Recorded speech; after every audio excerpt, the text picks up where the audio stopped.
Which career path is best to have maximum growth and impact in the UX field? Should you specialize or seek a management role? At our June virtual UX conference, Jakob Nielsen provided his thoughts on the matter. I think actually there's not a single answer to that. I think it does depend on the individual person.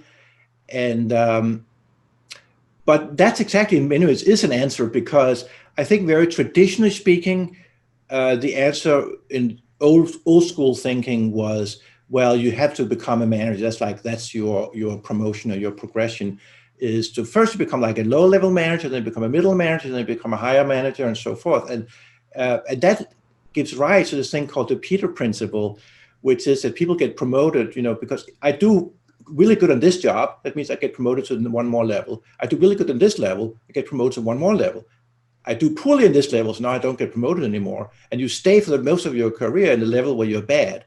And that's called the Peter principle. So that is the wrong way of thinking, I really think. I think you have to think about some people are in fact great managers and that is really their skill. Other people are not, and that shouldn't pursue that career. So you really want to have what's sometimes called a dual ladder system, whereby people can progress in those various ways, and they're equally respected, and also in things like the salary and so forth are equally rewarded.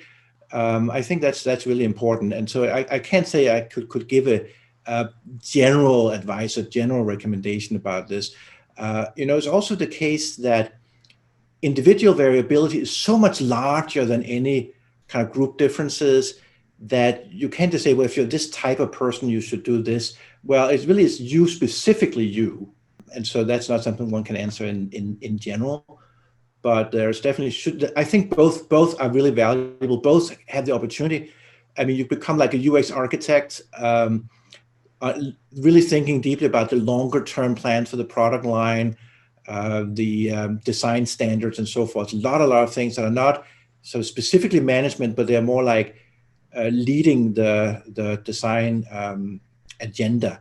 That's also why, by the way, at the conference, we have two different courses. One, we have being a UX leader course and being a UX manager course. And you got to differentiate between, even though they're almost synonyms in daily language, but they are actually different roles. And I think they're both very valid.